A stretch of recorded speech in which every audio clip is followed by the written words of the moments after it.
Hey, what's going on? It's Bill Burr, and it's time for the Thursday afternoon, just before Friday, Monday morning podcast, and I'm just checking in. Just checking in on you. Just checking in on you. Oh, I am in a great fucking mood. I finished editing. I got one more day on my stand-up special. The hardest thing in this business, for whatever reason, pour moi, is to edit those fucking things. It's weird. It's really weird, dude, because if I just film, I was telling somebody over there, I was like, if I just filmed myself,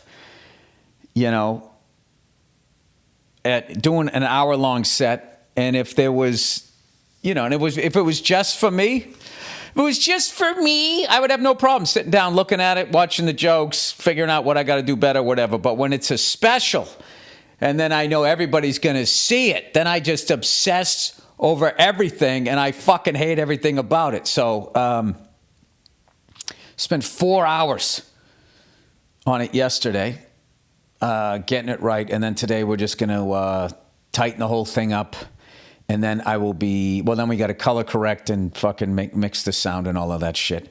But once it's locked, then you're kind of running downhill. So I feel great. Also, if you've been watching any of the baseball there, the Red Sox have been winning, but we're winning against garbage.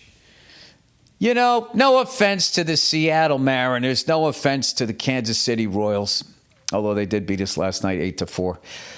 I would have felt better coming out of the All-Star break if we played better against the Dodgers and the Yankees. And don't look now, as they say, the New York Yankees have surpassed the Baltimore Orioles. They are in first fucking place. And we're a half game back in the wild card. I don't know about after last night, after losing, but I haven't watched my beloved Red Sox in a couple weeks. I fucking love this team. They're a very exciting team because they are so close to being great. And every time you think they turn the corner, some bullshit happens. So there's a lot of drama. It's very much like watching a movie, where except, a lot of times in movies, I get like frustrated, where they just keep creating another obstacle and everything. I get frustrated sometimes as a moviegoer, just being like, just fucking, how many times can Freddy Krueger get back up again? Just fucking kill the guy. You're going to build this tension all over again? It drives me nuts. I actually went and I saw a movie last night. I call it the Tarantino. It's the Vista. He owns a couple of old theaters out here. Me and my friends just call it the Tarantino. You want to go to the Tarantino and go see whatever? So we went to go see Roy Scheider in Sorcerer, I believe was the name of it. I'd never heard of the movie, didn't even know the name of the movie or what it was about. My buddy's like, you got to see this. It's fucking amazing. And it was amazing. It's from the same director. I'm not going to fucking try and butcher the guy's name. He passed away last year.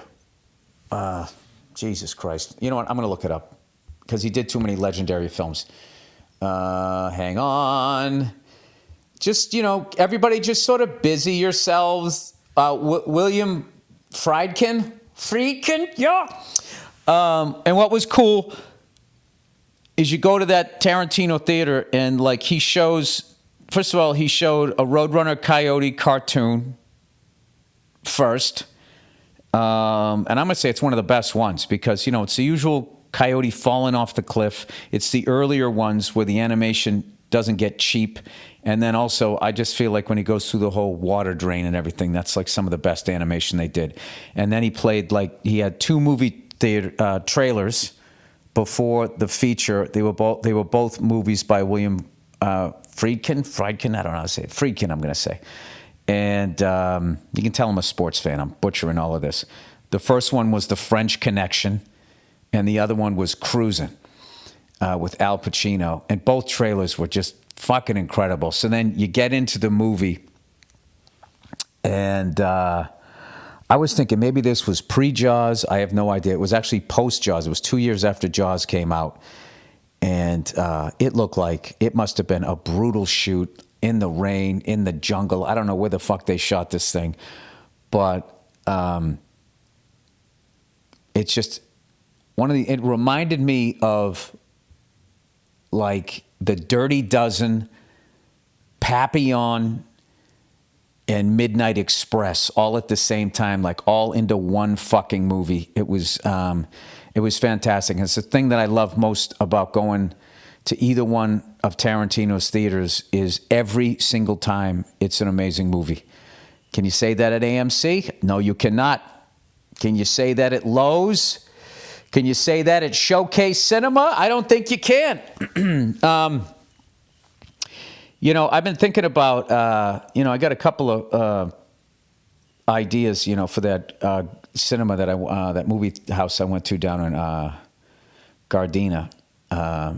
I had such a good time doing stand-up down there. I'm definitely going to do something else. I don't know what down at that venue because it works both, obviously, to show as a movie theater, and it also works as a place to do live performance. So I'm definitely going to think of something else. Another stand-up show, host a movie night, or do a live podcast, something. That's going to be something that I'm going to do. Because I learned a lot that night when I was down there, It was such a great night for everyone involved.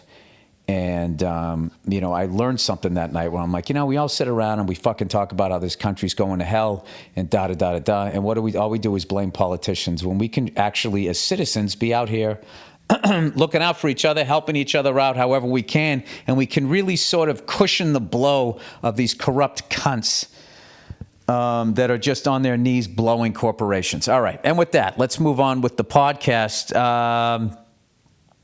I got some amazing news that I need to announce this week. In my driveway today, my son rode a bike.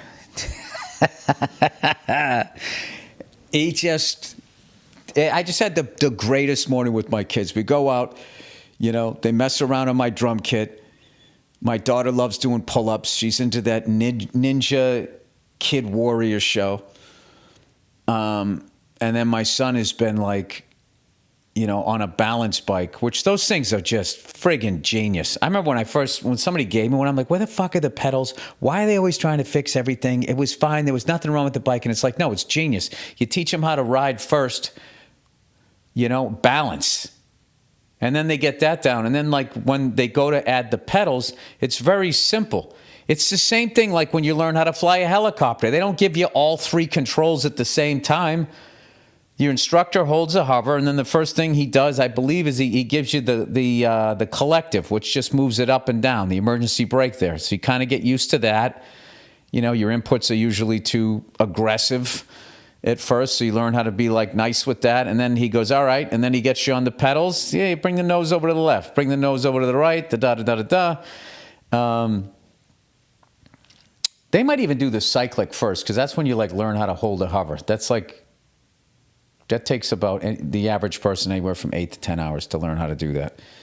And it's the weirdest thing once you get it. It's like riding a bike. Like you can't quite understand. Like, how do I just know how to do this? And I never forget how to do this.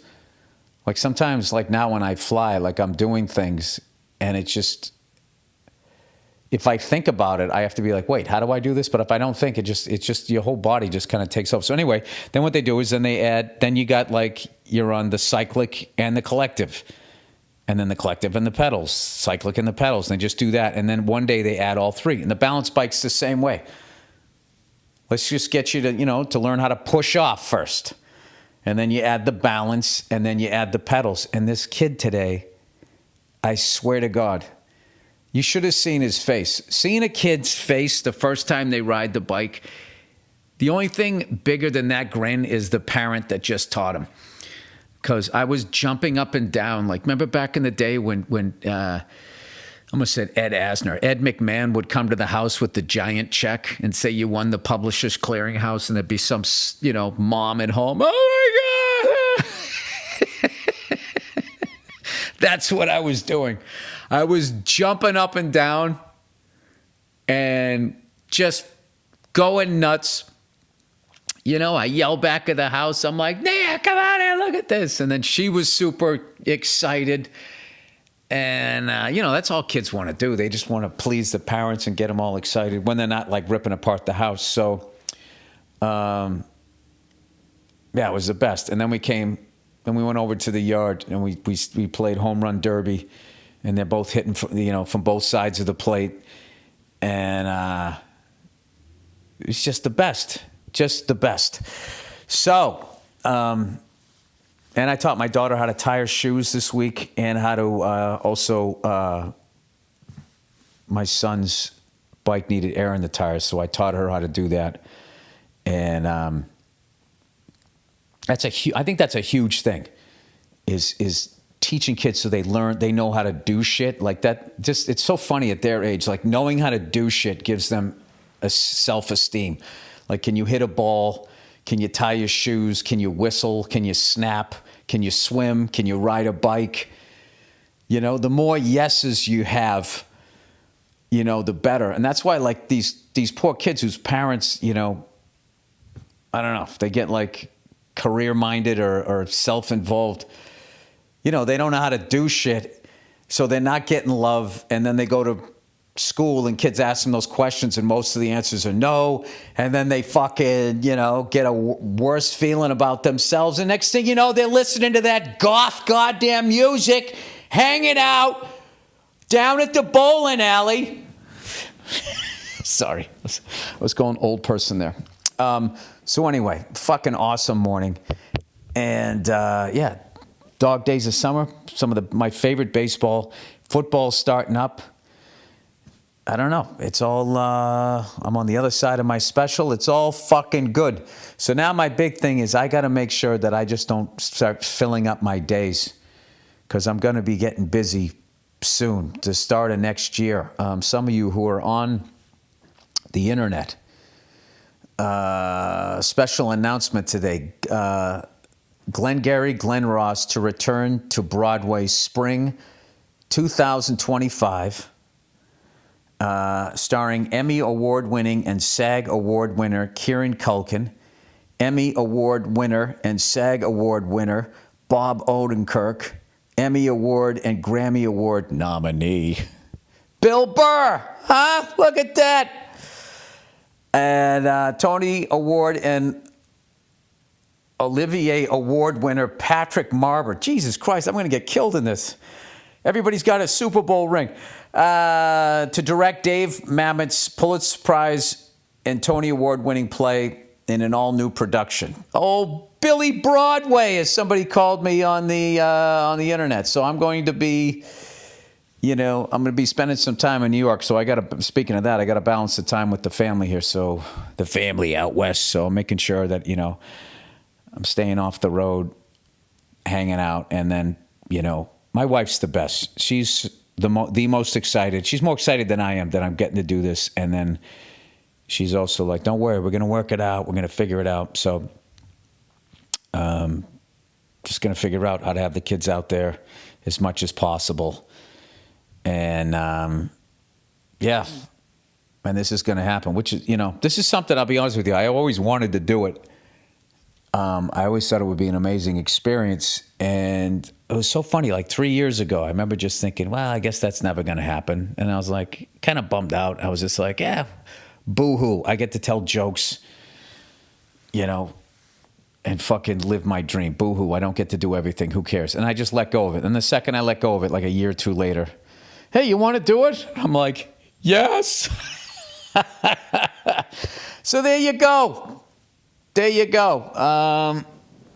I got that coming up, and that's going to be an amazing experience. And I get to be in New York City, that's going to be the longest I've been in New York since I left way back in the 2000s. And, I got all my favorite coffee spots out there and all of that. So I'm already like mentally working it out here. Hey, work it out. Like how I'm going to exist when I'm there.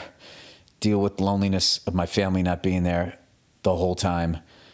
I'm just going to fucking, I don't know what. I'm just going to go to the gym. That's what I'm going to do. Just go to the gym. So, I don't know when tickets go on sale, but if you guys want to see old Twinkle Toes on Broadway, I think we're going to start up in March. It's an absolutely murderer's row of a cast that I get to be a small part of. So thank you to everybody involved for working that out. So there you go. There you go. And with that,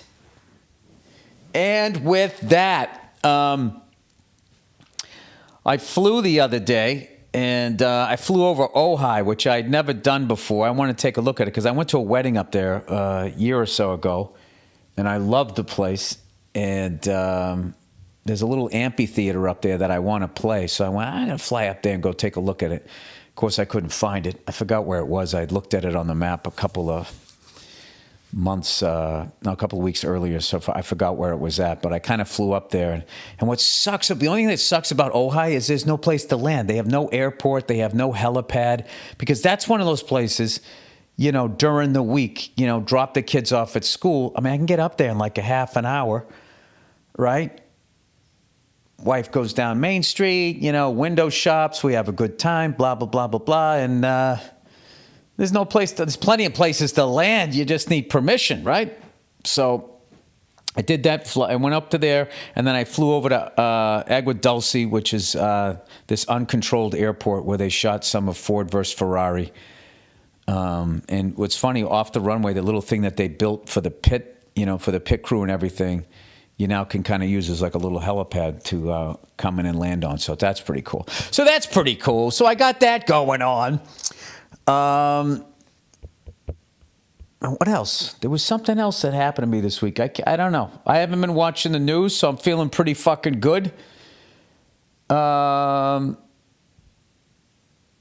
I put on a little bit of weight over the fucking stupid vacation, so now I gotta what's I don't know what it is, but if I start the day with a parfait, all right? If I start the day with a parfait, like my stomach looks all right. I got to stay away from the bread and everything. But I feel there's something about a parfait. I don't know what it is. If I just have 2 eggs over with bacon and no bread, no hash browns, no fun. It's fucking unreal. How you have to baby yourself as you get older like a fucking old car. I told you my daughter got on me about my cigar smoke, and she goes, Dad, stop. It's not good for you. And I was like, all right. So now I'm 9 days into that, and I'm like, all right. This is good, being healthy. Why is being healthy so fucking boring? And then you talk to people who are like straight edge and all of that, and it's just like, all they do is tell you how happy they are and all of this stuff about their life and everything. And you're just sitting there thinking in your head like, well, if you were so fucking happy, why would you have to sit here and convince me all the time about how happy you are with your boring ass fucking life? And then meanwhile, anybody doing heroin, you never hear them talking about how fun it is. They're just having fun.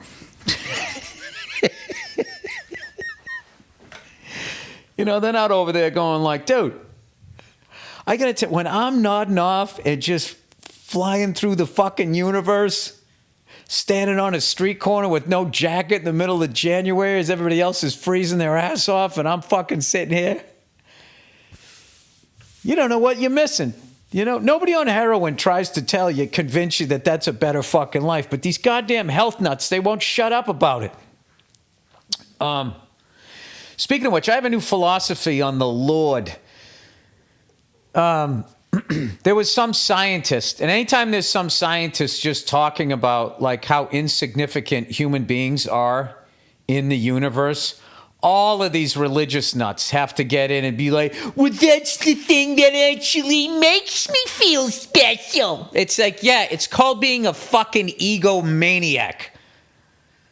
You're a fucking egomaniac. No matter how much information scientists give, actual fucking proof of how infinite the fucking universe is, to sit there as a fucking human being and think that the person that created you is monitoring every fucking goddamn thing you're doing. 7 billion people all at the same time, talking and fucking yammering. And he's somehow paying attention to all of that shit. This is what I think, all right? I think God is an artist. And I think he created the earth and this little solar system that we're in. And then he just moved on to the next canvas. And he made another one. And he keeps making another one. And he keeps making another one. And he's never going to stop. Because I also think that he suffers from depression. And in order to stay ahead of it, he just keeps creating new stuff, new works and all of that. And he's anything in the rearview mirror he has left behind. All right? Have you ever wondered why Jesus didn't come back? I think he was about to come back, and then they saw The Godfather Part 3, and then they said, we're not stepping into that puddle of shit. All right, God was the burning bush. That was Godfather Part 1. And then Godfather 2, I would say Jesus took it to the next level. You know, walking on water, doing a little Evel Knievel there, right? Without a motorcycle. You know, endless basket of bread, 2,000 years before the fucking Olive Garden. And fish, right? Like when the mob ran Vegas and you could get a fucking $2 steak before the corporate cunts took it over. And then they always been, hey, he's coming back. He's going to do the next one. Remember when like Star Wars came back? It finally fucking came back. And then all the nerds were so disappointed with Jar Jar Binks, which is fucking hilarious because they had no problem with Ewoks. But then 15 years goes by and then they can't stand Jar Jar Binks. And they thought it was Jar Jar Binks. I can't stand that name. J squared Binks, right? Double J, Triple J Jackson. They blamed that character. It's like, no, you're 40. That's what happened. You're in your 30s. The last time you watched this, you were like fucking 8 or 9 years old. All right? I love The Muppets Take Manhattan. Am I going to sit around and watch Sesame Street at 56? I'm not. Am I going to get mad at Sesame Street? Because they finally say Bert and Ernie are gay? I don't give a fuck. I like how that was like a big step forward for homosexuality. I don't think it was. All right? I think when Bert and Ernie finally came out, they should have dressed a little better.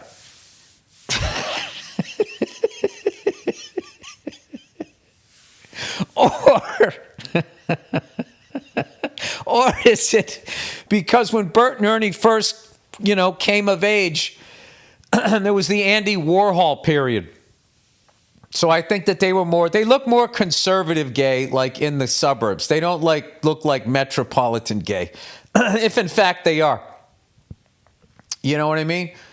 You do have to give it up for Bert for having the fucking high top fade before fucking anybody, right? And then Ernie's sort of, I don't know what he is. I feel like Bert was out before Ernie.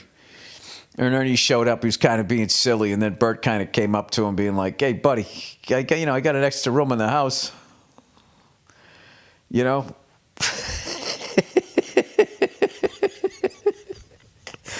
right. I don't know where this podcast is right now. But that's my thing now. I don't think I can totally believe that this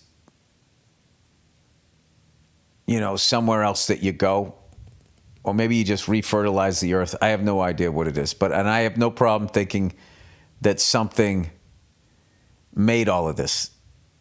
All right, but to think that as big as the universe is, that it's paying attention to what you're doing in your personal life, I just think it's all bullshit. And you know how you know it's fucking bullshit is if you look at the top of my religion, the Vatican, and you look how those people are living their lives, do they seem like they are even remotely concerned about judgment at the end of their life? Every day, just sitting there, they covered up all of that pedophilia. They got a whole basement full of stolen goods, enough to put them all in jail for then that word, thou shalt not steal. Maybe they should have had an 11th commandment, thou shalt not fuck a kid. Maybe because they didn't write that down because it was common sense. But they don't seem like they're worried about it. And all these politicians said, God bless the United States of America. Even that right there, I love that. God loves everybody. You know, God created all of us. We're all the fucking same. But he fucking bless our little tract of fucking land and fuck everybody else. Right, God? And then within that land, there's all these different levels, like fucking boarding in fucking Delta Airlines flight. Race, class, sexuality, all of that. The whole fucking thing. Like how you can just sit there. You know, I think it's easy as a white person to sit there and be spoon-fed that if you're dumb. Because it's kind of saying that, you know, that you're the best. And God is white and you're white and he made you in his image. He likes these other people, but he likes you the best. Which is a through line, though. You know, I think in the Jewish religion, they're considered the chosen one. Muslims, we're the chosen ones. Catholics, you know, gee, we're the fucking day. Everybody's the fucking chosen one. Everyone's the chosen one. And meanwhile, you live on this fucking earth. It's all going to fucking hell. And nobody's, oh, this is getting dark. Nobody's showing up. He's moved on. He's on to another canvas. Like, I feel like Earth is in the back of his studio behind, like, a bunch of shit he has on the floor.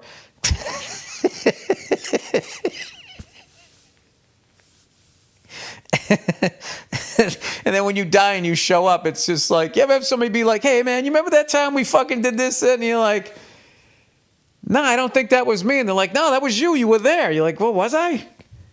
I mean, all right, I don't remember. You don't remember that? No, I don't. Dude, it was fucking hilarious. You're like, yeah, I haven't thought. Oh, yeah. Oh, that's right. Oh, yeah, I do remember. I think that's how God looks at Earth. Obviously, you don't have to agree with me. But I think that he suffers from a little bit of depression, and creativity is his way out. And with that, let's do a little advertising, everybody. Oh, look who it is. It's old Zip. Screwed up. You know, finding great candidates to hire can be like trying to find a needle in a haystack. You get too many resumes and not enough candidates with the right skills or experience. I almost went 80s comic there.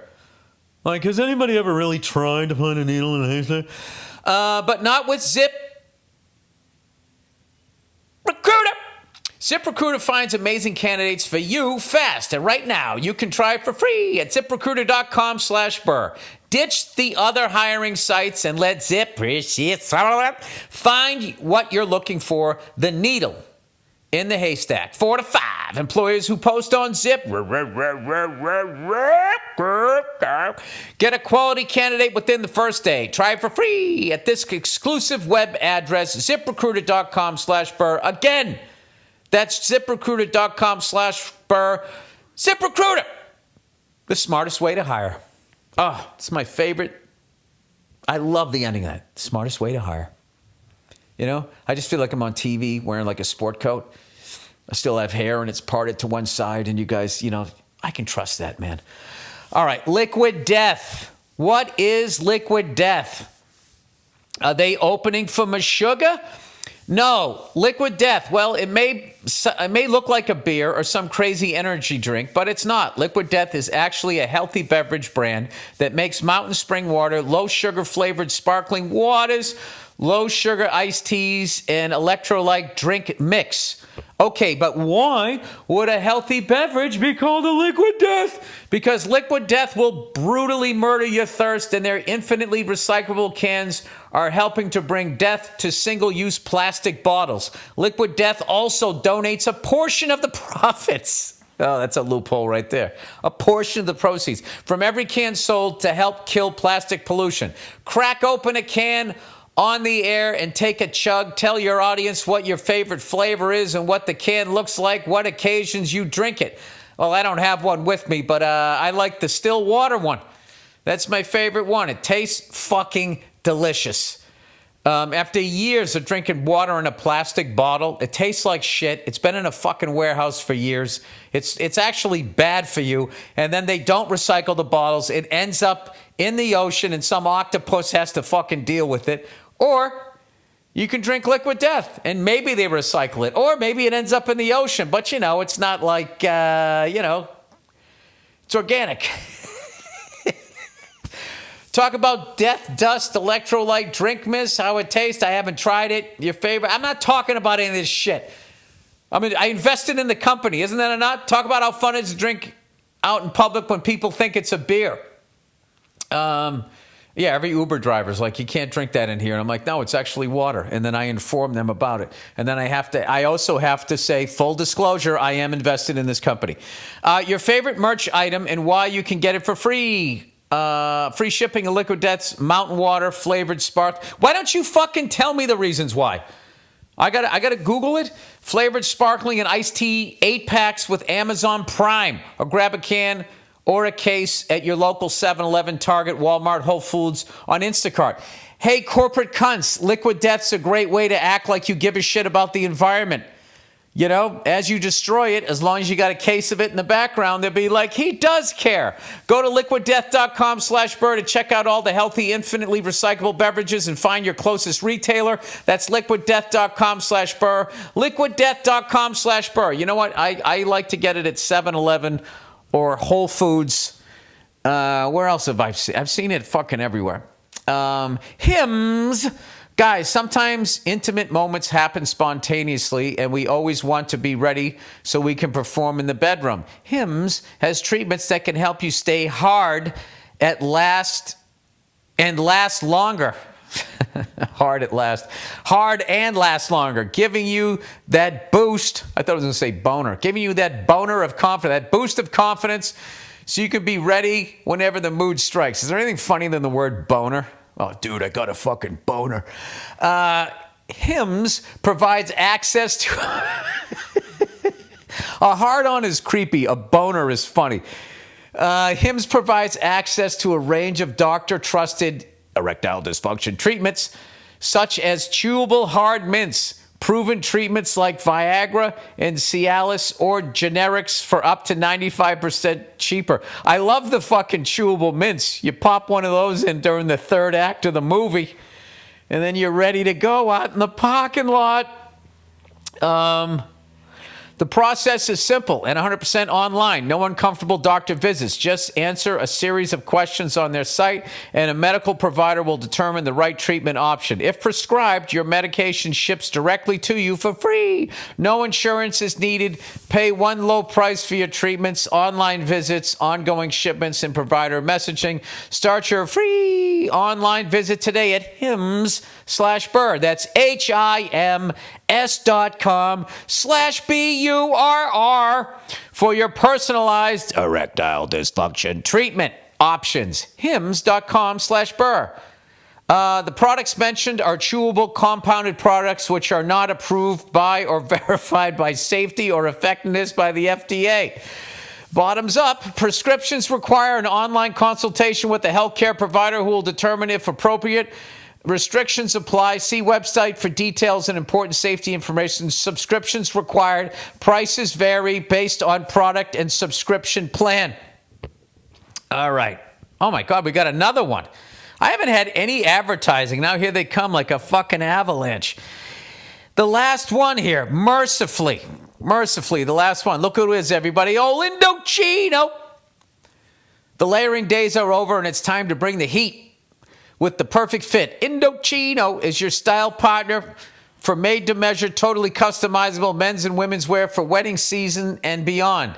Visit Indochino.com and use code Burr to get 10% off any purchase of $3.99 or more. Set up your measurement profile in less than 10 minutes. Measure yourself from the comfort of your own home or make an appointment at one of their showrooms. Find your summer style, whether it's timeless and classic or bold and eye-catching. Bring your style dreams to life with new cuts and colors and quality fabrics. Get to the details. Get down to the details, from buttons and vents to pockets and lapels. Select your styles and they'll build it. Menswear and women's wear, made to fit you. Every suit is made to your exact measurements, and you can customize every detail. Complete your look with blazers, pants, shirts, outerwear, and more. Customize your summer style with Indochino. Go to Indochino.com and use code Burr to get 10% off any purchase of $3.99 or more. And I'm telling you right now, nobody can tell the difference between a $400 suit and a $2,000 suit. You just can't. All right? If you have a $3.99 suit and you're bringing a fucking vibe, you're killing that dude in the Tom Ford suit. That's 10% off at INDOCHINO.com with the code BURR, B-U-R-R, all capital letters. All right, and with that, that is the podcast for the fucking day. Old Billy fucking gym shoes. Old Billy fanny pack is going to go to the gym. Old Billy tank top. I'm going to win that bet with Paul Verzi about being able to do 10 pull-ups when I'm 70. This guy fucking showed me this is how you get stronger doing pull-ups. You build up the strength where you can have your legs straight out in front of you, and then you only do your pull-ups that way. And your number's going to drop significantly. But as your number increases, like if you can do 6 or 7 of those with your legs out, you can bang out 10 with your legs hanging straight down. That's what I've learned, and I'm sticking to it. All right? That's my message, and I'm sticking to it. All right, so that is it. Also, Dean Del Rey is going to be doing a show with me in Nashville, Tennessee at the Cavern. I think it's called. This guy fucking hollowed out part of a mountain and built this amazing venue in there. I'm so excited to play it. I'm going to do some time, and then afterward, Dean Del Rey is going to be doing his full set, making a special. I'm going to be hanging out, saying hello to fans afterwards. It's going to be fucking awesome. And I believe that's going to be on September 8th or 9th. I posted about it. I'll continue to post about it. Hope to see you there. And if you saw me when I came through in Nashville, just know that I'm going to have all new shit. I'm not saying it's going to be great shit, but when I came through, when the hell was it? I don't know, June, May, April, whatever. I'm going to have a new at least 45 that I'm going to be doing. I'm going to be fucking around. I'm going to be having a great goddamn time. And I love Tennessee. It's one of my favorite states. It's absolutely fucking gorgeous. Gorgeous state. The eastern part of that state, when you get to Knoxville, Appalachian Mountains, and then you drive down into like the Carolinas, I don't even know what. It's just one of the most beautiful parts of the country. So I love going there any chance I get. I'm hoping there's a college football game out there. Maybe Vanderbilt, because I've already seen the Volunteers. Maybe Vandy's got a game that weekend. I can come in this Saturday. Who knows? All right. That's it. That's the podcast. Enjoy the music. Picked out by Andrew Themelis. And then we have a bonus episode of the Thursday afternoon, just before Friday podcast. That's it. Have a great weekend, you cunts. And that is all. Go Red Sox. I'll see you later.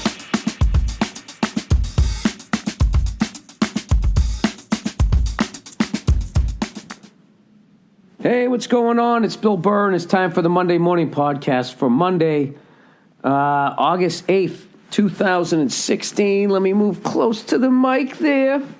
Try not to have it on my chest so you don't have to listen to me breathing.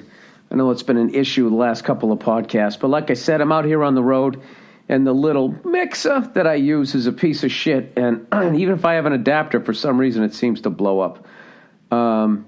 It probably didn't. I probably plugged it into the wall and I fucked up, but who knows? So, I am in, as an American would say, Edinburgh. I don't know how the fuck they say in Scotland. I just did a show, believe it or not, at like 3:45 in the afternoon out here. I have shows at 3:45 and 11:30. I don't know why. I thought it was because I signed on late to the festival. I have no idea. But I got to tell you, man, it was a fucking great time. It was a great time. Look at that. I just got a message here. All right. Let me shut this fucking thing off. All right. So anyway, I just did a show. I got to tell you, I loved it. I'm sitting there the whole time going over there being this cranky fucking, little showgirl, right? I was in Amsterdam last night, which is a great show. So today I'm flying. I land. I get to the fucking hotel. Hotel isn't ready. You know, as always, that's how my travel always gets put together. They never let me sleep that extra hour and a half. They're always like, let's get him up and get him to the next fucking city. God forbid he misses a show. And then I always end up landing before the fucking room's ready. And I know what you're thinking. Well, Bill, why don't you have you or somebody call ahead and ask for an early check-in? I'll tell you why. Because I don't live my life that way. I live my life moment to fucking moment. I try to, because if I look too far down the road, I have a panic attack and I start getting overwhelmed and depressed, and I just start going like, it's just flying by. I'm going to die soon. All right? It's not worth contemplating your own mortality just to get a fucking early check-in. I would rather walk in and then be like, what do you mean the room isn't ready? But I have a show. Right? And throw a big fucking hissy fit. Admit it. That's what everybody wants to see. Something I forgot to mention. Visiting John Bonham's grave, the legendary John Bonham, and paying my respects. Such a quiet, peaceful place. I was just looking up some stuff on it. I forgot to mention this. I don't know if they've raised enough money, but there's a group of people trying to make a statue around his hometown. It's the John Bonham Memorial Fund. And I've been trying to reach out to them to see if they were able to raise the funds or whatever. But, with all these fucking bullshit charities out there, hopefully this one's legit. I'm sure it is. But, that's a pretty fucking cool thing. If I could drive you guys that way for John Henry Bonham's statue, I think that would be great. At least me. I don't know. Something I would like. So if anybody knows somebody connected with that fund, I tried to send them an email. I didn't try to. I sent them an email, and I checked one day to see if they got back to me. I didn't see anything from them, and I'm really bad at checking emails, so I'm worried that I'll never check again. But I don't know. Somebody knows somebody connected with it, and if you can get some information, send it to the podcast or send it to me. Hopefully I'll fucking see it. And if they're coming up short, I would love to send some money and make a donation myself, abso-fucking-lutely, towards it. Couldn't think of anybody more fitting as far as I'm concerned as a performer, right? All right, so plowing ahead. So, so I had a 3:45 show today, and I absolutely fucking loved it. I went over there, and I'm just thinking like, Jesus Christ, this what is it, a bunch of blue-haired old ladies? Who the fuck has a comedy show at 3:45 in the afternoon? It reminded me of when I was on my way up and I was paying my dues and I was humble and I treated my fellow human beings with respect, as opposed to now. Like, I just ordered room service and like the water wasn't in a glass bottle and I slapped it down to the ground and I said, how dare you? I'm from the United States of America, right? No, I didn't do that. Anyways, my humble beginnings as I was coming up, we used to do these things at colleges, and they were called nooners. I got a nooner at Fuckhead State or whatever, and it was basically, you did stand-up, anywhere from fucking 11 in the morning to like 1 in the afternoon, and you had no idea what the fuck you were going to walk into. I mean, you knew it was most likely going to be one of the most humiliating hours of your life. You knew like 90% chance that most of the people in the cafeteria or in the hallway area or whatever had no idea that there was even going to be a show. Guaranteed that whoever's bringing you up on stage is not in show business, so it's going to be a horrible fucking intro, the whole thing. I remember I used to just go on stage. Right before I would go on stage, I would just look at my watch and I would always think, an hour from now, this is going to be over. No matter how awful this gets, no matter how humiliating this gets, an hour from now, I'm going to be back in the rental car. I'm going to drive away from this school, and I don't have to ever think about this fucking show again. But I will have the money, okay? And whatever they're paying me, they probably shouldn't give me twice that amount, because I blew probably at least 3 times that on fucking therapy after going through those things. But that's how I used to always think it. And if you guys think I'm angry and negative now, you should have seen me back then. when I didn't even understand. I'm not negative now, but I was way more angry, and I was really fucking negative. I was always waiting for the other shoe to drop before, I don't know, I read a bunch of fucking books and shit, and I was able to come out of it. And I know I trash a lot of shit here on the podcast, but I like to think that when I give advice, you know, you can hear the twinkle in my eye. You know, it starts to sound like Christmas when I try to help somebody out. Maybe I'm not. Maybe I'm the same way. But I mean, back then, I wasn't even fucking aware how fucking nuts I was. And I would just go up there, and I was just, I don't know, if somebody said anything, I just tried to chop their fucking head off. And a lot of times they weren't being mean. And I ended up creating the fucking hostile situation between me and the crowd that I didn't want. I wanted it to be an easy gig. So why wouldn't you go up there and smile? Be like, hey, it's great to be here, you know, blah, blah, blah, and try to ingratiate yourself to the people. You know why? I don't know how to do that. I don't know how to do that because when I grew up, I didn't see anybody doing that. All right? There's very few people from where I'm from even fucking have ever used the word ingratiating. I can tell you right now, I have no idea how to spell it. All right, the first letter is either an I or it's an E. Is it ingratiating or I? I'm going to go with I. I'm going to try to spell it right now. Let's see, what do we got here? Come on, Bill. I'm going to close my eyes. I-N-G-R, so it doesn't help out. C-I-A-T-I-N-G. Come on, one time. One time, get it right. Oh, fuck you. It's I-N-G-R-A-T-I-A-T-I-N-G. I missed one letter. Do you know what I mean? It's like being off a degree in the space shuttle. The next thing you know, you're on fucking Mars. You know, and you were trying to go to, I don't know, Jupiter? We'll go with Jupiter. Let me go back here. So, anyways, I was sitting backstage waiting to go on, and not only was the show was fucking tremendous. And I was like, why the fuck did I think that was going to stink? This is why, because the last time I did shit like that, nobody knew who the fuck I was. No one knew there was a comedy show. This shit, I went there, was people that listened to the podcast. They wanted to go there, and they knew it was a show. So now I'm like, holy fuck. I want to do fucking 3:45 in the afternoon shows from now on. Fuck this 8, 9, 10 o'clock at night shit. Dude, if I could have my day over, that would be the greatest thing ever. I want to become the 11 a.m. comedian. Be like back in the day. I'll become a morning person again. Well, who's kidding who? With all my fucking demons, I can't sleep more than 4 hours a night anyways. My wife says I always have a fucking look on my face of worry or I'm thrashing about. I'm a fucking mess. She goes, the only time you fucking sleep peacefully is when you get fucking drunk.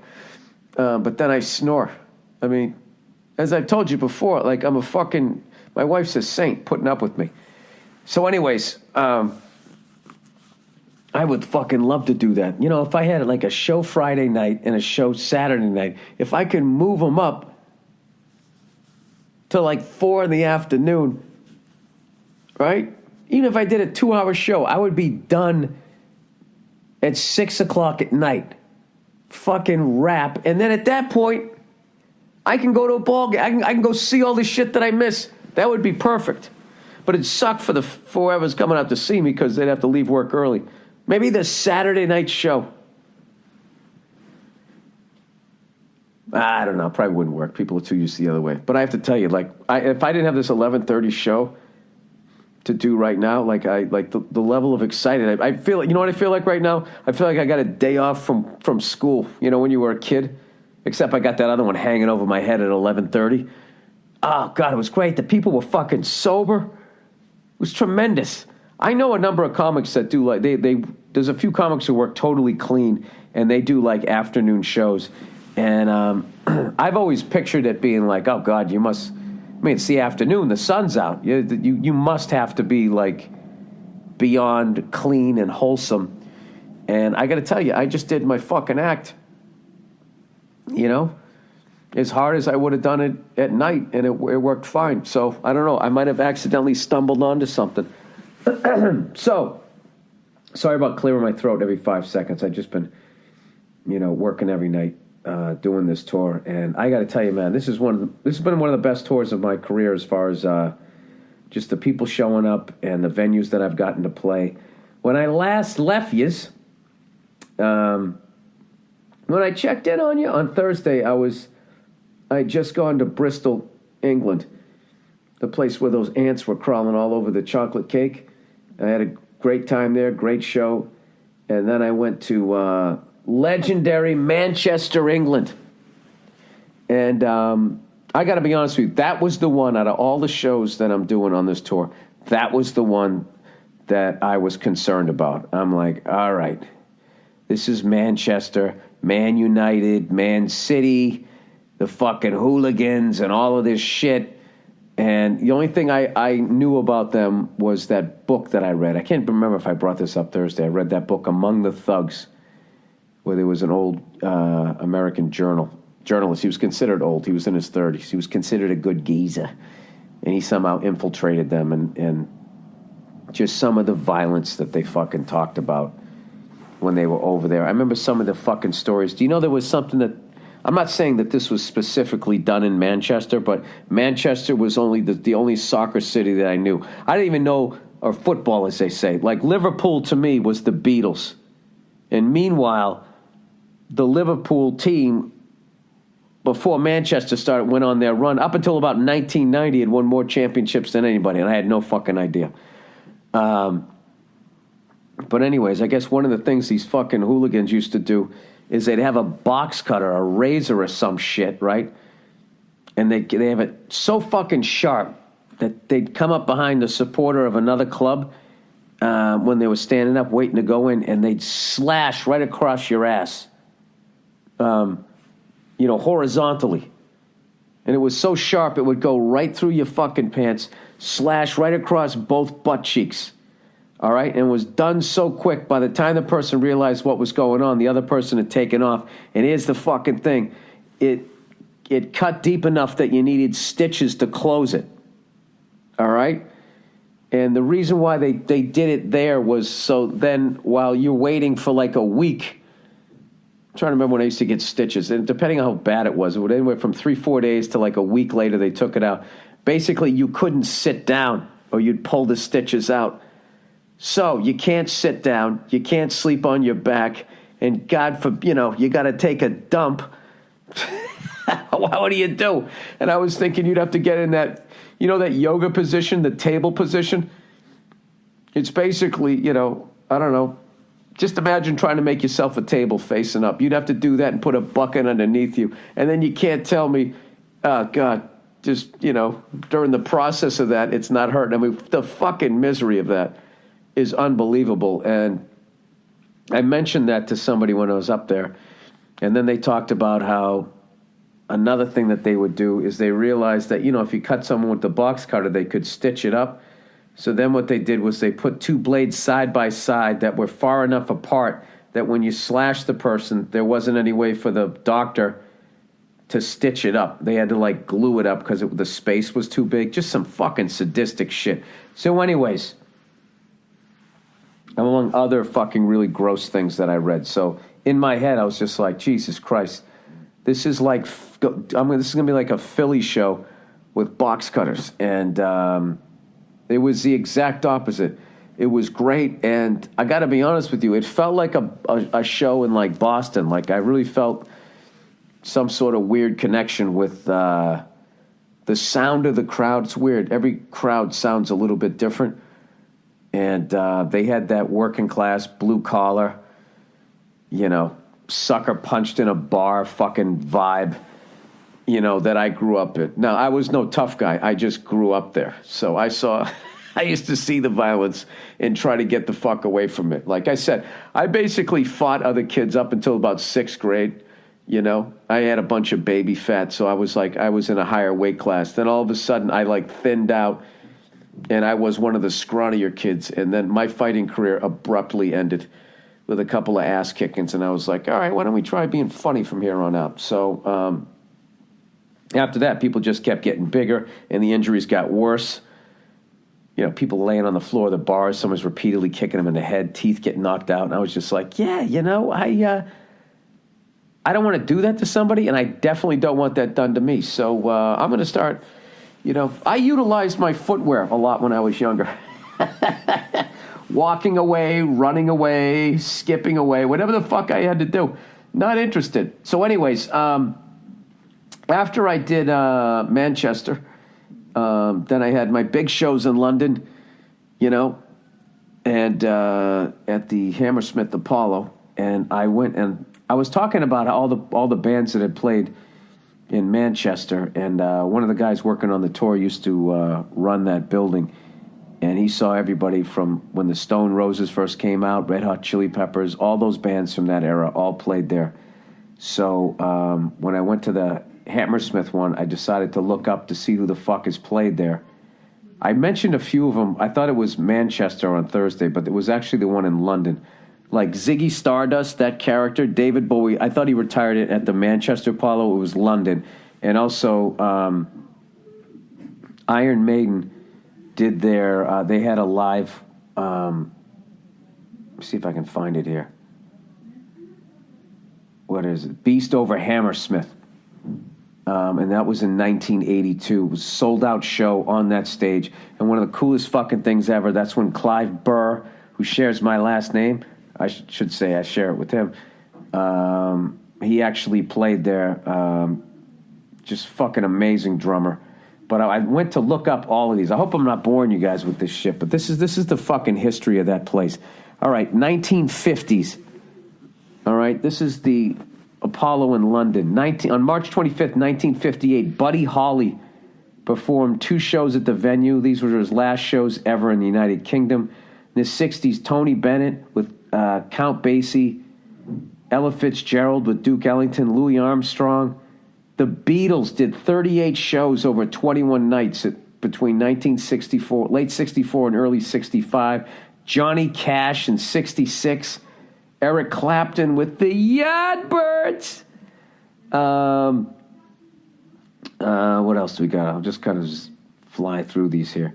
Queen, Freddie fucking Mercury, the greatest frontman ever. Elton John.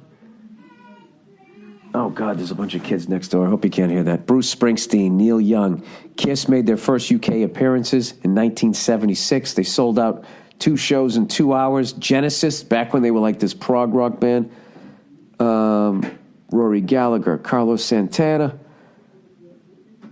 It just goes on and on and on and on. There's another great one. Black Sabbath played there in 78.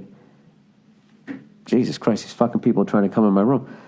Black Sabbath played there in 78, and their support act, their opening act was Van Halen, touring on their first album. Can you imagine if you fucking went to that show? I don't know. It just goes on and on and on and on and on. You can scroll through all of this if you just look it up. Hammersmith Apollo, London. And then one of the coolest ones I saw as far as stand-up comedians who performed there, in 2010, the great Billy Connolly played there. This fucking guy sold out 20 shows from July 5th to July 31st. Oh, by the way, Led Zeppelin, when they announced that they were going to have their reunion, a press conference for the premiere of Celebration Day. They did it there. So in 2012, talked to the press. That's how big their press conferences are.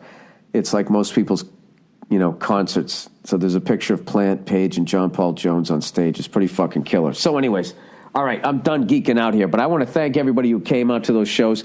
The first night was amazing. The light was a little bit in my eye on the first night, so I couldn't quite see anybody. And they kind of fixed it the second night. And as great as the first night was, the second night might have been one of the best shows I've ever had. And I remember thinking before I went out there, I'm like, who knows if I ever get to come back. So make it count. Don't go out there like a fucking pussy or something. I forget what happened. And a number of people were talking about all the heckles I got during the show. That did not even remotely bother me. I didn't find any of them to be malicious or anything like that. I just feel like I say a lot of dumb shit when I'm on stage. And I just feel like, it makes people want to like yell some shit.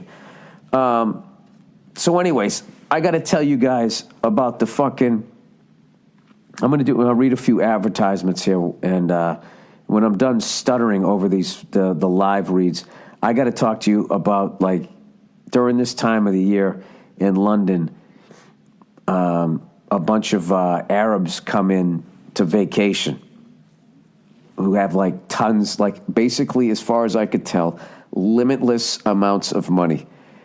And they're coming in from the Middle East because it's just so fucking hot. So they holiday, as they say out here, in London, and they fly in on a cargo plane all of their supercars.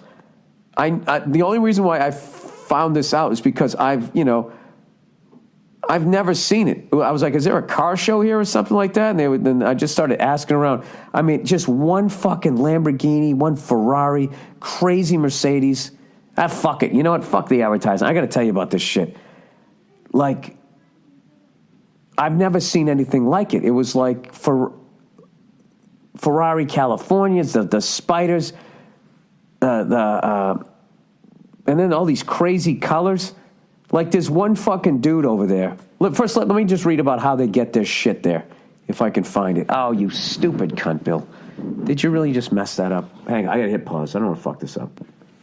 Oh, no, I have it. I have it here. Okay, here it is. So, all these people at the hotel were saying, no, these people come in, they fly their cars in and all that. And I was just like, Jesus, they fly their fucking car, like ship them in or whatever by boat. Like, how much would that cost? So it says, it's a website here. Revealed how Arab playboys fly their supercars into London on chartered cargo jets for the trifling sum of £20,000 per vehicle. 20 quid, whatever the fuck they say. Cars are flown distances of around 3,000 miles in planes such as Qatar Airways, Airbus, A330s, Lamborghinis, Ferraris, McLarens, among vehicles spotted recently in Knightsbridge area, which is the really ritzy area, or posh, as they say. And the owners are usually here only for a couple of weeks. Dude, this is like a level of fucking wealth that, I haven't seen it. I'm not saying that, it doesn't go on in my country, but it was fucking jaw-dropping. So basically, I'll send the link for this thing. I mean, these guys do not fuck around. These are just some of the sickest rides ever. And then what I love is there's this one guy. Yeah, here's a Lamborghini. There's a yellow one. There's a gray one. I don't even know. This other one's like a McLaren, or is that a Ferrari? And then this is the thing. Because they can all afford them, they're trying to trick them out so theirs looks unique. This guy has some sort of spider webs going on, which is horrific to anybody who ever considered buying that car. Like, why would you ruin that? Why would you do that to that fucking work of art? They look, dude, they're hooking these fucking things up the way, those kids who drive the drifters and shit? You know what I mean? Or people drove hot rods, would always have that. Who's that guy? The guy who used to do all the fucking artwork on those things. You know what I mean? And those are like cars, that kids could afford it to like fix them up. These are like some of the richest people on the planet. They do that to Ferraris, Lamborghinis. So there's this one fucking guy.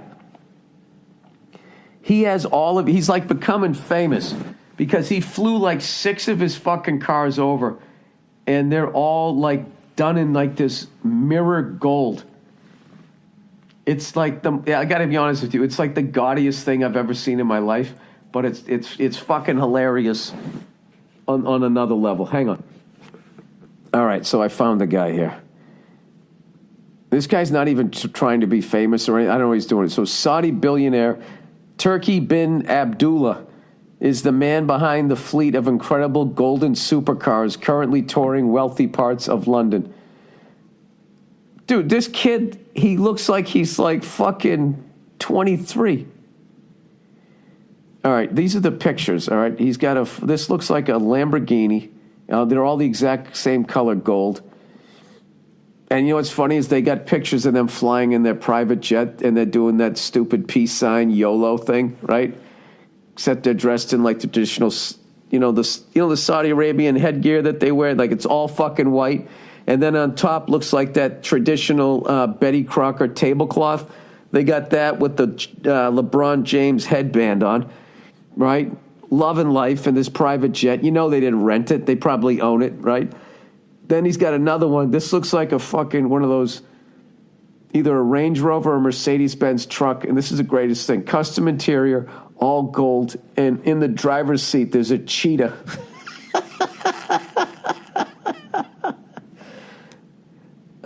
Every car is like 350 fucking grand. Yeah, you ever seen that truck, this 6-wheel Mercedes? It's got 6 wheels. Oh, I gotta be careful, this kid's next door. It's got fucking 6 wheels on it. There's no fucking reason to have this truck ever. I mean, the thing is, it's incredible. Fucking thing is incredible. He's got one of those in gold. Oh, and that's where he keeps his cheetah, evidently. I'm just scrolling down. He's got a Range Rover. I mean, they are gaudy. I don't know. Then he does them in black. They're kind of fucking cool looking. So anyway, there's a bunch of people that fucking can't stand it. Of course, you have one of those cars, everybody's going to hate you. If you got fucking 6 of them and you're getting them, and they look like the grill. Remember those fucking grills they used to make, those guys in Houston? When that rapper Paul Wall, I think even he had a line of those things, right? Remember how fucking just in your face gaudy that was? But that was just teeth, so you had to make them laugh first, which is a really difficult thing to do with a rapper, you know what I mean? The second they smile, their album sales, they drop tremendously. So it's very rare that you got them to smile. So as gaudy as they were, it wasn't that bad, right? There's no way to look away from these fucking cars. So anyway, I'm walking down the street, right, in London, and I'm just looking at all these cars. It was like a fucking car show, man. It was amazing. So this typical fucking, showy jerk off in this Lamborghini, not a gold one, and he's in like stop and go traffic, and the entire time he's in stop and go traffic, he's just revving the engine. Whoa, whoa, whoa, whoa, whoa, whoa, whoa. I can't do the high pitch. You know those supercars, how crazy they are, right? And I'm trudging along in this humid air and shit with all these Londoners, right? And this fucking lady, the guy's is sitting there going like, whoa, whoa, whoa, whoa, doing all that stuff. She just goes, oh, stop it. I almost fell down on the sidewalk and laughed. And that's the first time I thought, that's what made me research it, going I was, after the 50th Ferrari went by and there wasn't a car show, I was starting to sense that there was something going on here. But I just thought that these were just super. I was like, wow, man, there's a lot of money in London. These guys are not fucking around. Who the fuck would live in London? You got the tube, you got all these taxis. I mean, it'd be like owning a Lamborghini and you live in Manhattan. You're like, why? That's just a disgusting level of wealth. So I was just like, man, these people are, they're crushing it over here in London. But I guess it's just this group of people that comes over. Dude, you got to look this kid up. This kid cannot be more than 23, 24. Dude, he's got a gold Rolls Royce. He's got a Bentley. I got to be honest with you. He knows his fucking cars. The 6 wheels Mercedes is fucking ridiculous. I know a lot of people, it's blood money. It's this, it's that. Yeah, you're right. But whatever. It's fun to look at. And something? Just being someone who likes to go on stage and I like to entertain people, but it's also really fun to annoy people. And the fact that these people are coming there and they're driving around in their fucking cars. Sorry, that just slid down the pillow. Sorry. They're driving around in their fucking cars and they're annoying, making that lady go, oh, stop it. It was hilarious to me. So I'll send a link to that stuff. And with that, with all of that babbling here, let me read some advertising here. I just heard the people laughing next door as I imitated the revving of the engine, so I don't know if they're laughing at me. They're probably not, because they would have heard me curse by now. All right, let's do 2 and 2. We'll get back to this shit, right? Will we? I hope we will. All right. Continuing on. How far? 34 minutes in. Very nice. Perfect. So, I actually got to spend a day in London, which was great. Because I was there for 2 nights, and I also finally got to drive and see a lot of England. Absolutely gorgeous country. And So Hyde Park is like their Central Park, and I just went in there, walked around. I always look at Royal Albert Hall because I'm telling you, one of these days I'm going to play there, right? I'm going to do a show there, God willing. If not, I'm going to see a show there. But if I do play there, I can guarantee you I'm going to rent a drum kit again during the day. I already talked to the promoter. I was like, can I rent a drum kit? Can I go in there, put on some headphones, and just fucking play to Led Zeppelin? Because that was one of Bonham's, I don't know, I think it's some of the greatest live footage of him ever, is their performance at Royal Albert Hall. And he was like, oh, yeah, absolutely. No problem, mate. So that's definitely a bucket list thing for me. So I always go there, and I just forget about dreaming about playing that place. Just to look at it, if you Google a picture of Royal Albert Hall, it's just... it looks like it's something out of the Roman Empire. I know it was made in like the 1850s or 60s or something. But it's just an absolutely incredible venue. And I told you that time, I don't know when it was, like 2009 or 10 or something like that. I took a tour of it with Nia, and Nia didn't want to go because she said it was going to be boring as shit. And we got there, and it was boring as shit. But then when we went to go check out, like, they brought us out on the mezzanine level. We got to sit down in one of the suites, and right as we were sitting down, like the London Philharmonic was like practicing for that night's performance, and it was like they were waiting for us. Like right as we sat down, they started playing, and it was one of the most beautiful things I ever heard in my life. Nia immediately, she puts her hand over her mouth, starts tearing up and all that, and all I could think was like, you know what, now would have been a great time to ask her to marry me. That would have been but how the fuck did I know that was going to happen? So instead, I waited till we went to White Castle. No, I'm kidding. Anyways, so then last night, I got to walk around all Hyde Park, and it's really incredible that just the sheer size of that, and they have a bunch of parks. Way more so than Manhattan as far as like the size of them and everything, and just a really, it actually seemed like there was enough space for everybody. And then after that, I went over to Amsterdam the next day, flew out. Oh Jesus, I forgot the whole other part of the story. Sorry, my brain is even more all over the place because I've been flying all over the place. So, and I just did a show in the afternoon, and I'm still jet lagged. I don't even know what the fuck I'm doing here, so I apologize if this is more scatterbrained than usual. But so after my second show in London, I was just I could not have done a better job on that one. I was so fucking thrilled, thank Christ. And then I deliberately booked myself in a hotel. I usually stay wherever the fuck, I don't care, but this hotel actually had a cigar bar in it. And I learned that from Cigar Aficionado. They got this thing called Places to Smoke. So if you're traveling, just look it up, and they will tell you the place to go. And I went there with the person who was the tour manager, and it was just me and him. And we went in there. It was funny when we first came in. They were like, "Oh, we're sorry, we don't have any seats," because we walked in looking like a couple of fucking rubes, you know. Had my baseball hat on and shit, all sweaty from the show. We just looked like two fucking assholes. And, you know, in there were all these gorgeous Arab women and all those fucking, you know, that whole fucking scene was, I don't know if those chicks were from London trying to meet the guy in the golden car, but at this point I was so caught up in the fucking soap opera. It was like watching a reality show. Like, how that isn't a reality show is fucking beyond me. Somebody needs to make that a fucking reality show. It's literally like Fast and Loud without building the thing meets like the fucking Real Housewives meet, but they're guys. You know? I don't know, Big Brother or something.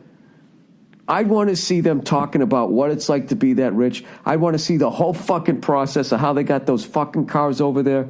Do they give a fuck that people, you know, hate on them for having those cars? How do they deal with women coming at them? Because, you got a fucking fleet of gold cars. I don't give a shit who the fuck she is. Well, that's not true, but there's a sizable amount of women that'll just blow you just so they can look at themselves sucking a dick in the fucking shine of that car. If anybody in London ever fucking makes that show, please text me a link because I'm going to watch every fucking episode. I want to see the whole thing. The riding over in the jets, the whole thing. The confiscating of the passports so you have the slave labor that builds Dubai. I want to see the whole thing. The pain, the sorrow, the whores, the whole fucking thing. Tremendous. Anyways, where was I? I don't know where I was. Oh, so I just said, yeah, we don't I knew what he was doing. He saw me coming in with my stupid potato face, all fucking sweaty from the show, my dumb Tiger Woods beat-up golf hat. And he was just like, I'm sorry, sir, we do not have any fucking blah, blah, blah, blah, blah. And I was just like, dude. I said dude, which really made him stop for a second. I was like, I booked myself in this hotel specifically so I could smoke here. And he goes, well, you could sit at the bar. Maybe you did that. So I fucking go upstairs, drop my shit off. By the time I got downstairs, they had a table because I think the fucking the tour manager guy said something. So, we were able to sit down. What was fucking hilarious, too? This is what's hilarious. There were plenty of seats. Fucking assholes.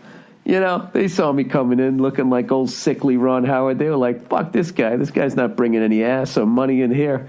Yeah, beat it. Go get yourself a snow cone, you fucking freckled mess. Oh, we're sorry. You're spending money here. Okay. Yo, by the way, there's 40 empty two-tops. Where did they come from? Well, when you went upstairs for 2 minutes, all of a sudden everybody left. It was the greatest. And the tour manager didn't smoke cigars, but said he wasn't adverse to doing it. And greatest feeling ever, right? He sat down and he was smoking it, and he was just going, and he's gradually getting more and more into it. And I was happy to see that he was liking it. Then I was also nervous, like, fuck, did I just give somebody a cigar habit? But he was just like, I forget what he's saying. This is brilliant. This is lovely. And I go, yeah, this is what it is. Everybody thinks it's like smoking a cigarette. Cigarette smokers are animals. They're junkies. They run outside in the rain. They're fucking standing next to dumpsters. They're sitting on stoops. Animals. Sucking it into their lungs. Well, I need another one, need another one, need another one. No. Cigar, it's for gentlemen. You sit down, you shoot the shit. You break each other's balls. You solve the world's problems. You don't really, but you feel like you do. It's fucking tremendous. I guess it's kind of like cocaine, right? Isn't that what happens when you do cocaine? You think everybody's a good shit, and then you figure out how to run the world. Then you get all paranoid like a dictator, and then, I don't know, somebody overdoses and everybody runs out of the room. I don't know. I always stayed out of that world. All right, let's get to some questions here for the week. There's no fucking way that they're not going to make a reality show out of that. They got to do, unless those kids are so fucking rich. And by kids, no disrespect. It's just I'm an old man. If you're in your 20s, you're a kid to me. Unless they're just so rich that they don't want to bring any... Well, that's stupid. Don't want to bring attention to yourself. You're driving a fucking gold-mirrored car down the road. Oh, God. It was tremendous. Because, I drive a fucking 9-year-old Prius, right? I was always envious of those fucking people that would do shit like that. Those hey, look at me people. I would feel like if I drove down the street in one of those, I would feel like the biggest fucking tool ever. Like if I ever had a Ferrari, the last thing I ever want to do is drive it slowly by a cafe. I would be so fucking self-conscious of people looking at me, and then people would actually laugh at me. They'd look at me and I'd be in a Ferrari still getting laughed at. And I've had enough pain in life. However, if I ever had a Ferrari, if I was out on the fucking open road, yeah, I would have windows up. I don't want anybody to see me because that really ruins the car. If you're like, oh my God, let's see this James Bond looking guy in this car, and then you fucking see my redhead in there. He must have a terminal disease or something. How the fuck did he get that car? All right, let me read some of the questions here for this week. Oh Jesus, I didn't even copy and paste them yet. What's going on with you this week, Bill? You're all over the map here. All right, content. All right. Bill grading me as Keep forgetting to have you announce the posters. Oh, yeah, the Madison Square Garden posters will be on the website this Wednesday. When I played Madison Square Garden, I made all these fucking posters, and I didn't have a merch person, and for some reason I thought the venue was going to handle it, and nobody did. So I had all these posters made and shipped to Madison Square Garden, and I sold like 0. And then had to pay to ship them all the way to fucking L.A.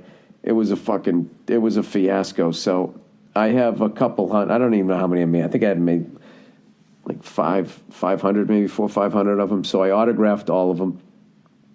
You know what's funny is I always keep one poster for like the scrapbook, and I wasn't paying attention, and I autographed all of them. So now the only poster I have is signed by me.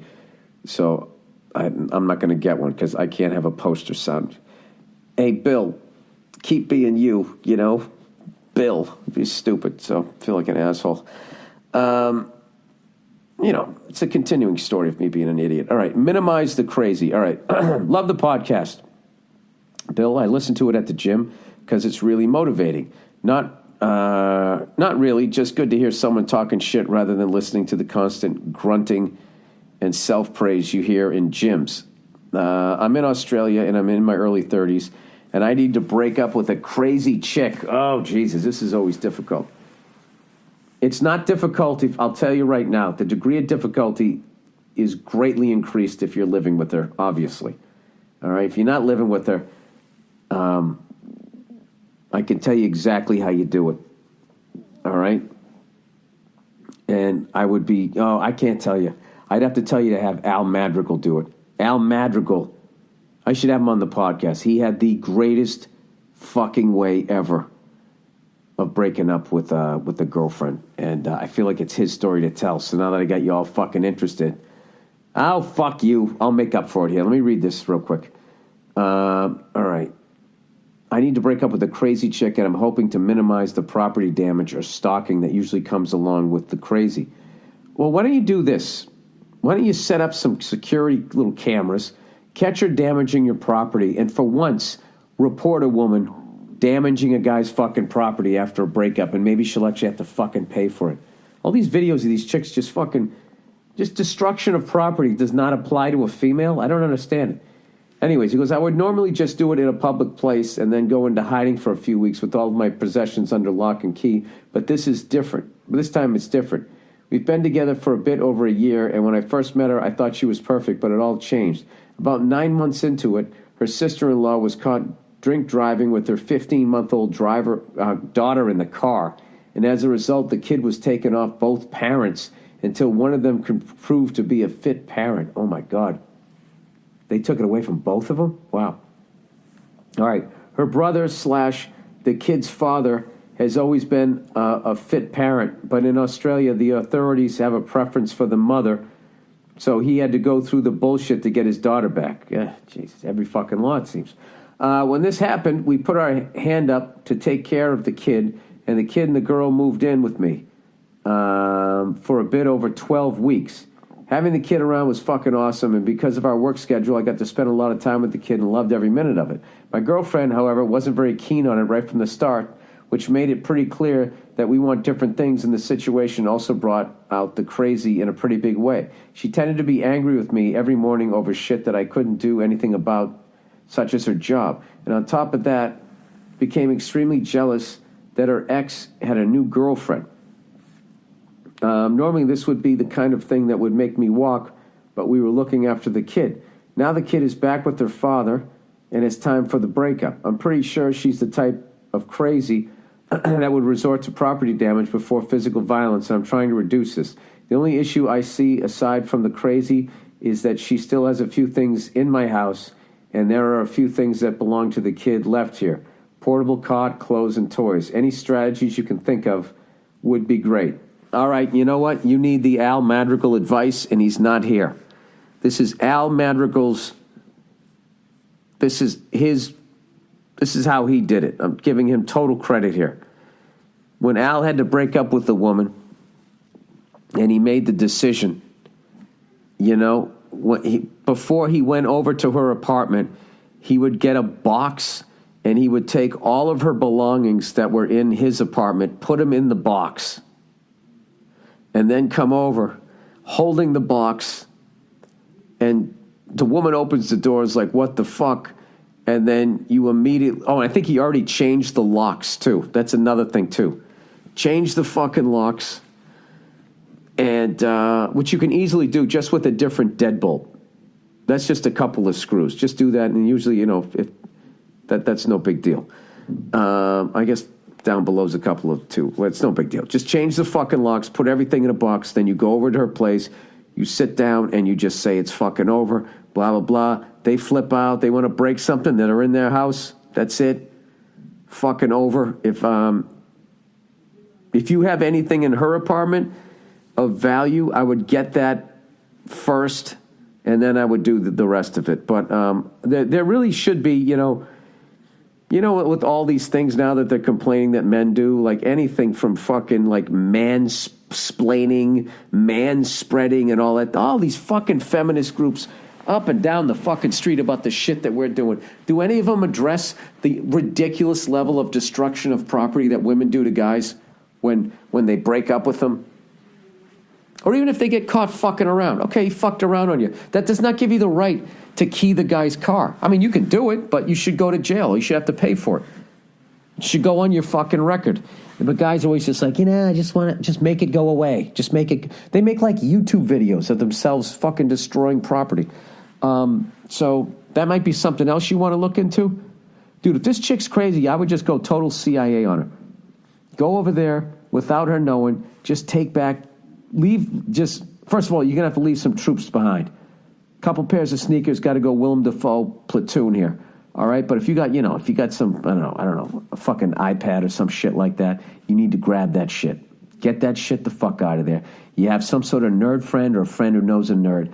They wire, you got fucking cameras and all that shit. You got that going.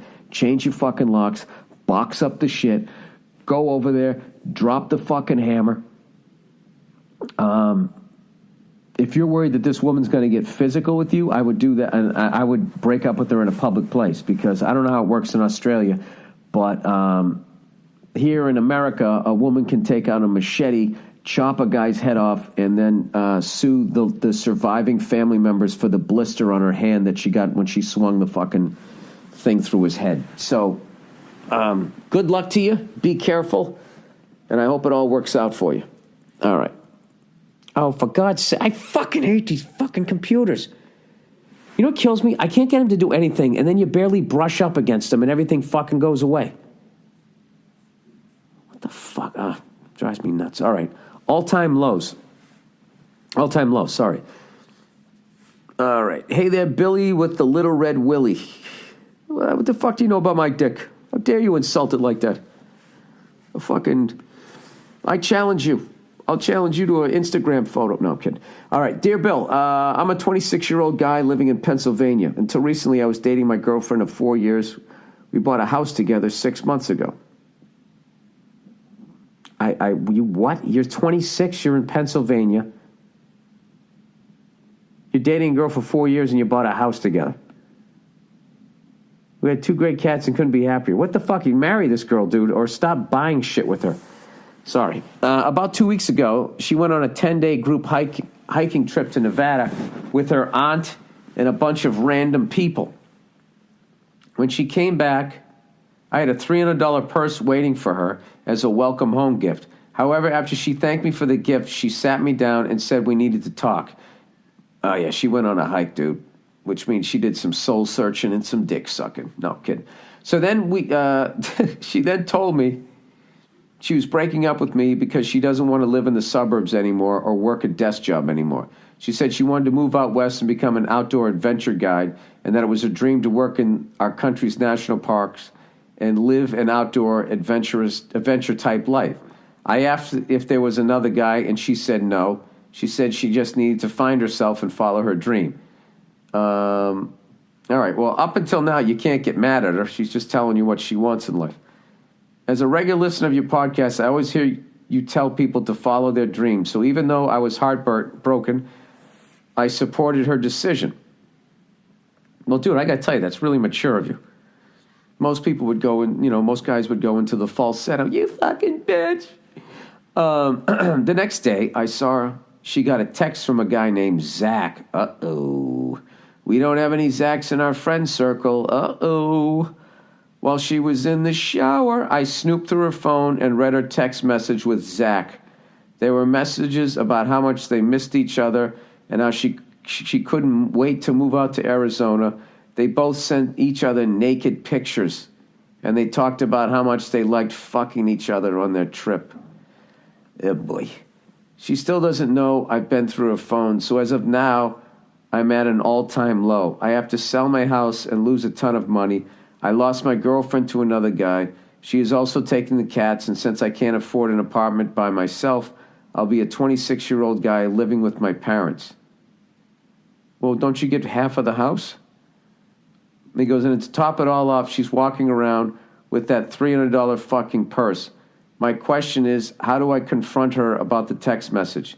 Do you have any advice for me moving forward?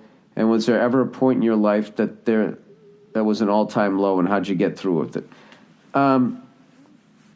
First of all, dude, sorry you're going through all of that. Here's the bright side. All right, look.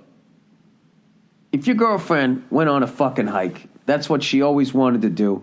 And when she went out there, you know, she gets all caught up with this other guy. She comes back and just immediately breaks up with you. You know, maybe she's letting you down a little bit easier that she didn't meet this other fucking guy. Why add insult to injury? But the fact that she accepted the purse, she should have said, I can't accept this. She didn't have to tell you about the fucking guy. I mean, what's that going to do other than make you feel fucking horrible? Here's the bright side of this, all of this, okay? The bright side is you're a fucking great guy. You're a solid guy. You didn't get mad at her or any of that type of stuff. You're supporting her fucking dream. And she kept the purse, which means she's a cunt. And I don't think this guy, Zach, knows what's going to hit him. You know? But you know what? Zach might be a dick. She's going out there. You know, whatever. I mean, what are you going to do? She wants to go out and go fuck some guy who wears sandals on a rubber raft. I mean, that's her idea of a man. Then you just got to let her go. But the thing is, you can't internalize it like it had anything to do with you. It had nothing to do with you. All right? You just picked the wrong one. But you know what, dude?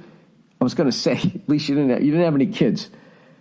You learned something. Don't buy a fucking house with somebody you're not married to. Okay? Once you know 100 fucking % that this is the person you want to spend your life with, and they say that to you, you know, hopefully they're not lying, which is the difficulty of fucking relationships. Then you go out and you buy a fucking house with somebody. But, dude, you're only 26 years old. You got your whole life ahead of you. And I would bring up the fact that she was with that guy, Zach. I don't know. This is what you should do.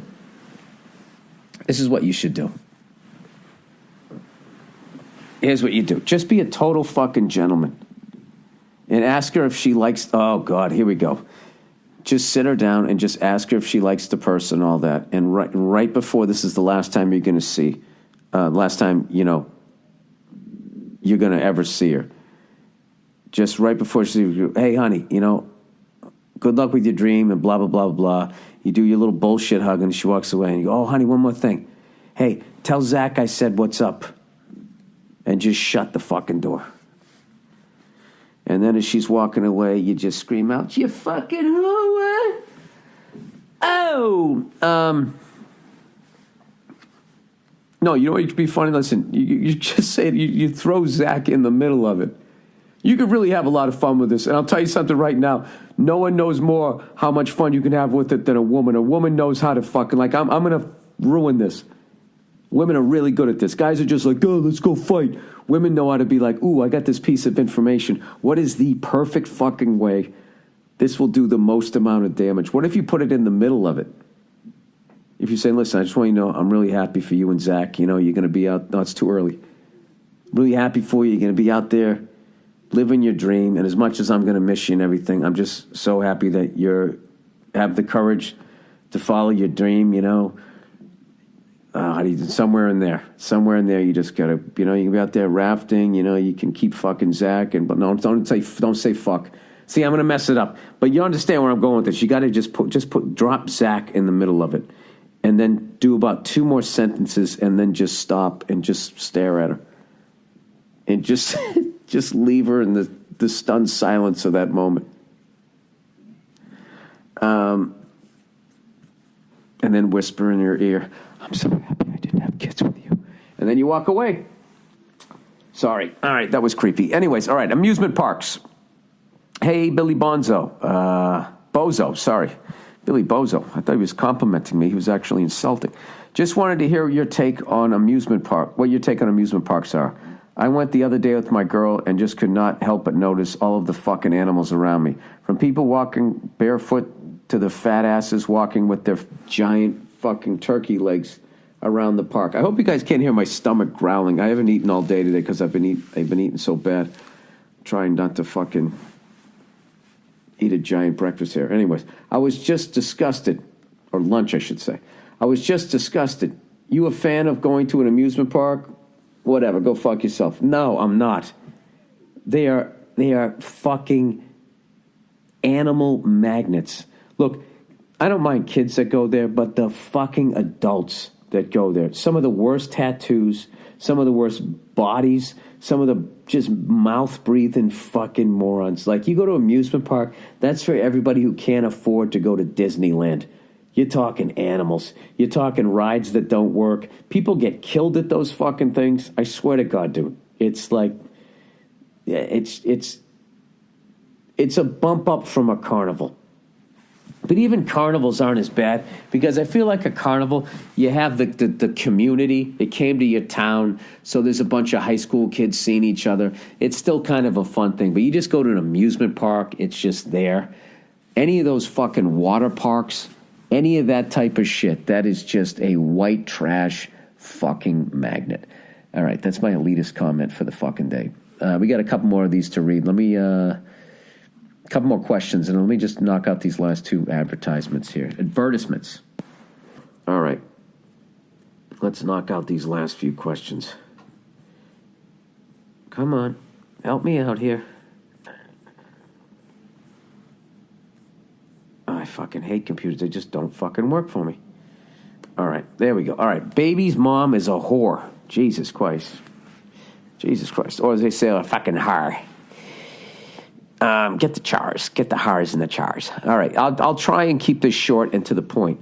I was dating a redheaded succubus lady for almost 8 years. What does succubus mean again? That's the one who basically takes over your life, kills you afterwards. I remember the South Park was the first time I ever heard that. Chef was warning them about a succubus. Succubus, a female demon believed to have sexual intercourse with sleeping men. What? It appears in dreams, takes the form of a woman in order to seduce men through sexual activity. But then what does she make you do afterwards? Hang on a second. Appears to take the form of... The male counterpart is the incubus. Oh, is that how they got the name for the band? Religious traditions hold that repeated sexual activity with the succubus may result in the deterioration of health or even death. I really don't see the downside to any of that. All right, let's... Is that supposed to be scary? It's fucking great. Sleeping, she comes in, she takes care of you. We need more succubuses in the world. All right. Her and I conceived 2 sons together. Why do people date and have kids and buy houses together? And in that time, we were talking about getting married. I loved her very much with all my heart. We rented a house and lived together for most of our relationship. I've always treated her with respect and tried my best to be the best provider for her and my 2 sons, and her 3rd son, whom she has with another guy. Needless to say, she went out with her girlfriends, which she had done many of times before, but did not come home until the next day. When I asked her why she stayed out all night or didn't call to let me know what's up, she responded by telling me she had sex with some random guy she met because she was drunk. I I was like, what the fuck? How could you? Why would you do that? Her and I started to argue. In the course of the argument, not only did I find out that she had cheated on me, but in the entire time her and I were together, she just admitted to cheating on me with 12 other people in our 8 years together. What the fuck? Doesn't quite put my feelings into perspective. And the only reason she gave was she wasn't happy with me. I don't understand that, and to this day, she still will not elaborate on that. So I've since then moved out back home at my mom's. I feel crushed, like my entire life with her was a lie. It was. She betrayed me in the worst possible way and completely destroyed my outlook on love. But not only that I feel like I'm failing my family, my kids, and even that red-headed whore, because I couldn't keep my family together. I've offered to go to counseling. No, dude, fuck that. To try and work through this, but she's not interested. She acts like our 8 years meant nothing. It didn't. It meant nothing to her. That doesn't mean you're a bad person. She's been bouncing from guy to guy since we split up. The whole situation's kind of fucked up. Yeah, and you got kids there, and she doesn't care. It's been several months now, and I still feel like shit. I've been slaying bar sluts right and left, starting to work out, trying to focus on bettering myself and my son's lives, trying to keep my mind positively occupied, but I still feel this pain in my chest like something's missing. Her, I guess, I don't know, still feel lost as shit. Dude, all of that's totally normal. You're supposed to feel that way. She probably doesn't feel anything, or maybe she does, and that's why she's going around there, fucking everybody. Maybe she had an asshole dad. I have no idea. Or maybe she's a succubus. I have no idea. The only way to get past this, dude, is to continue doing what you're doing. Go to the gym. I'm not saying you got to fuck every woman that moves, but the only thing that cures this is time. Time, and don't try to block it out, dwell on it, cry it out of you. All of that shit you're not supposed to do as a guy. That's what women do. They sit down, they talk about it, they cry it out, and they get past it. And we fucking hang on to it forever. And it kills us. So cry that bitch out of you. Here's a big thing. Never trash her to your kids. Because as much as she fucked you over, that's their mom. And it's going to fuck them up. And it's going to make them pick the wrong kind of woman. Or it's going to make them treat women disrespectfully. So, I think what you got to do is it's all about you now. Obviously, you have kids, but I would just try to become the best guy you could and go meet a woman that's worthy of being with you. And then have a great fucking life together, and you'll never need to trash your wife in front of your kids. They'll figure it out. That's it. And if she trashes you and says all this shit about you, just be a great dad to him, and it'll that aspect of it will work out. But as far as like feeling lost, feeling like a piece of shit, then that just is how it goes. I mean, I had that happen. I mean, I never had kids, but I had women cheat on me. I've been an asshole. I've cheated on women. I kind of gave and took equally in my dating history, but especially when I was younger. I dated a fucking older woman. She fucking ran around him. I was an idiot. And then I was going oh, they're all fucking like that or whatever. So whatever. You'll work it out. All right. Time travel follow-up. All right. This is the last one. The podcast is done. All right. Mr. Burr, I just now caught up with your podcast about the time travel topic and thought you might be interested in a few resources. Last night, there was a Chris Hardwick show episode about the time travel story that may have influenced your writer or not. In any event, the coincidence is interesting to me. The Hardwick bit was based on the actual candidacy for president of a man named Andrew Bashago, like Chicago, all right? Mr. Bashago claims to be the whistleblower/witness you would like to hear come from any real development program. His essential claim is that he was inducted into a deep black military program. There are many of these around the age of 6 and discharged eventually at the age of 23. That program developed physical and virtual modes of teleportation and time travel. It's as easy to create an address for a different time as a different place, it turns out, which was in service starting about 1967. It Yes, he says. I don't understand any of this shit. I believe Mr. Bishago's testimony to be truthful, so take that as you must, but if you are interested in the story, you should at least give some of his long-form interviews a listen. I think you can find them easily by searching his name on YouTube. The quality of the interviews vary a lot depending on the interviewer, so if you get one where the interviewer is annoyingly dumb, continue. One of my favorites is this. Here's the link. Just listen to the first 4 minutes and see if you want to stop. All right, you know what? I'm in. I love this sci-fi conspiracy theory shit. I'll read it anytime you want. All right, that's it. If you could hear the kids screaming next door, my apology. If I had to record it too close to my gurgling stomach, I got to get some dinner before I do my second show here. I apologize for that. And big thank you to everyone who came out to my show last night. You hear that, kid? In Holland, Amsterdam. Unfortunately, I literally landed, did the show, and then had to leave. I barely went by the Van Gogh Museum, just saw it, didn't get to go in, and I don't know. Would have been great to hang. Such a great city, but I didn't get a chance to. Thanks to everybody who came out when I went through England. It's just been a great tour, and so far, 1 out of 4 shows is done here in Scotland. And the first one was as fun a show as you can have at 4 o'clock in the afternoon as possible. So that's it. I'll check in on you on Thursday. Go fuck yourselves. I'll see you.